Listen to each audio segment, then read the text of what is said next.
Hey guys, what's up? Welcome back to the channel and welcome back to a new video. So we're actually going to be doing a small modification on the car today. Something very minor, but it makes a big change, believe it or not. Now, I'm really big about details with my cars. I honestly think it makes or breaks a car. You know, wheels, tires, exhaust, all that kind of stuff. Yes, that really does change the overall look. But when you start getting up close and start looking at all the details of everything of a build, you know, I notice the smaller stuff. That's why I always enjoy doing titanium hardware, kind of in the engine bay, dressing some things up that necessarily other people don't do, because I feel like it really kind of rounds out the entire build. And for me, I'm not a big fan of chrome. I do not like chrome at all. As you can tell on my truck, it's completely de-chromed. I got that thing completely stock. I had the chrome package. I deleted it all, blacked it out, and it looks way better. At least in my eyes. That's kind of where I like to go with my vehicles. So we all know that M3s, there's not much chrome that comes on it. However, if you look on the Roundels on the front as well as the rear, there is chrome on the Roundels. Now, the main part that I'm talking about is the chrome around the actual badge. Most people won't notice that, but for me, it's something that actually bothers me. And thankfully, the company IND Distributions came out with a solution. So what IND actually did is took OEM badges, OEM Roundels, I should say, and they actually painted the surrounding, the chrome part, a gloss black. So like I said, overall, not the biggest thing, but it really does make a difference when it's on the car. Especially my color, mineral gray metallic, the chrome really stands out on it. You know, if you had a lighter color like white, it doesn't, you don't really notice it as much. But since mine is so dark, the chrome really sticks out to me, and I decided to pick these up. Now, I actually ordered these up back in June 12th to be exact. It currently is the end of October. So if you are looking to pick these up from IND, I highly recommend putting your order in now, because you're not going to get them for a while. These things are extremely popular. A lot of people buy them, and what you actually got to do is just buy them, and you're on a wait list basically until they get to your order. So they did take a while to come in, but again, it's one of those things that I was very much anticipating, and I think it's going to make a big difference on the car. So in order to remove these, it's pretty simple, although you need to be very careful because you obviously do not want to scratch the paint. But if we look on the back side of these, again, these are OE BMW Roundels, so it's not like we're getting aftermarket or anything. As you can see, the little BMW logo right here. But it does come with some double-sided tape, as you can see, around the Roundel. And on this side as well, this is the rear one. This one actually has some dowels, some pins that actually lines up, so this one's a little bit easier. But as you can see, this is adhesive as well, so we're going to peel that off and stick it on. But in order to get these off, there's a couple ways to do it. I saw a few very creative ways to get this done, one of which was actually shipping straps. The shipping straps actually are very helpful. Those plastic straps that go around boxes for larger and heavier shipments. You can actually slip that underneath here, and that creates a little barrier between the bumper and the tool that you're going to use if you use a screwdriver. I'm not sure which route I'm going to go first. I may have some of those shipping straps kind of sitting around, so we'll see if I can come up with them. I think I actually have them up there on the KW box, so I'll look there first. If I don't, I'm just going to use some painter's tape and some pry tools to get this off. All right, so I decided to use some painter's tape. I just doubled up on it, and it seems to be working okay, and it's going to protect the bumper here. I also have PPF on here, so I need to be super careful. I don't want to damage that as well. But what I'm actually going to use is just a really strong pry tool. So this side is very firm. So what I'm going to do is, obviously I have the tape there, so I'm going to pop this underneath the badge here and kind of just work my way. I can already hear it coming up, so I'm going to go ahead and do that and take it off safely, and then we can clean this up and put the new one on.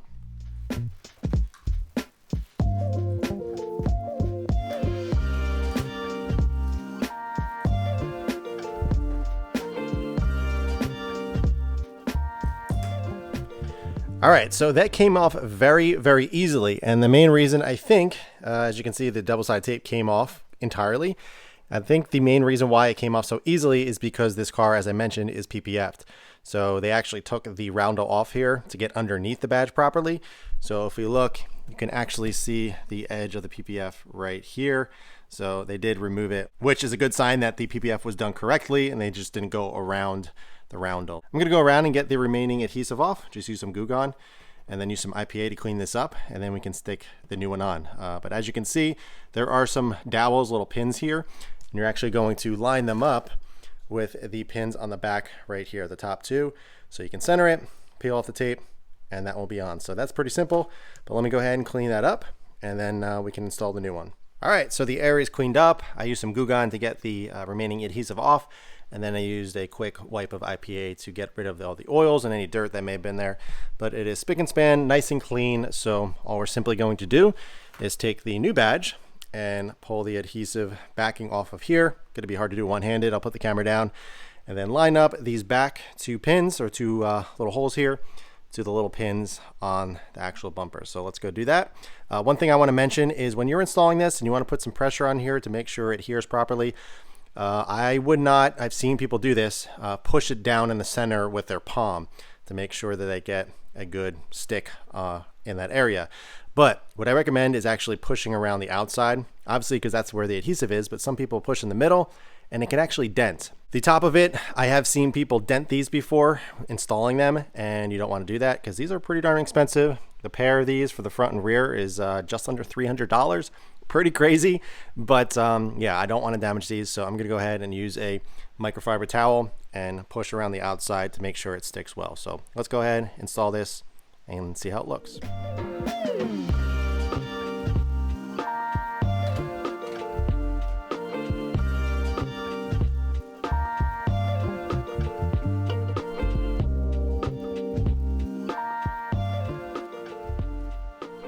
All right, so that was installed. I guess the hardest part is lining up the little holes in the back with the pins, but it kind of falls into place, so it's not that hard. So as you can see, it's nice and flush.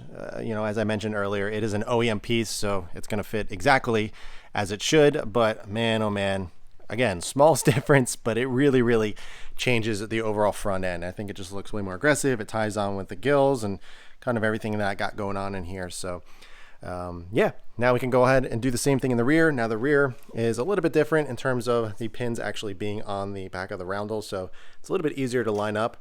But yeah, I'm gonna do the same process, get some double-sided tape, use my pick tool over here, pop it off. That one's gonna be a little bit harder, I believe, because the rear trunk is not PPF'd, so we'll see how much harder that one is to take off.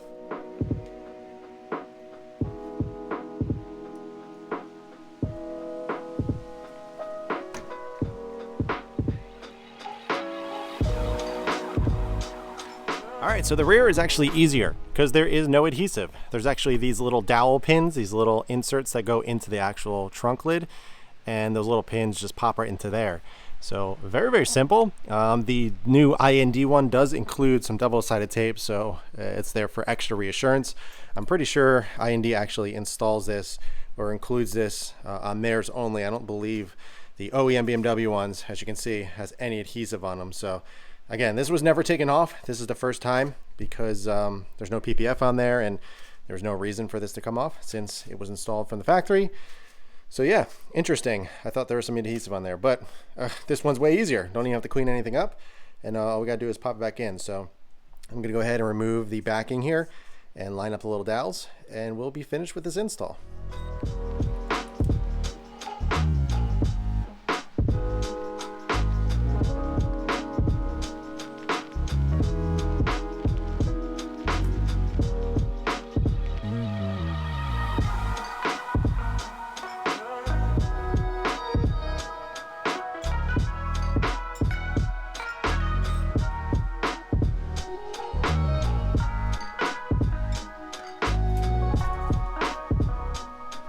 So super simple. I really like that little touch of double-sided tape that they put on for extra reassurance. It's very, very kind of skinny around the outside, so it's definitely touching the actual trunk lid, and it has a nice adhesion on there, and the pins fit in nice and snug, so that is absolutely not going anywhere.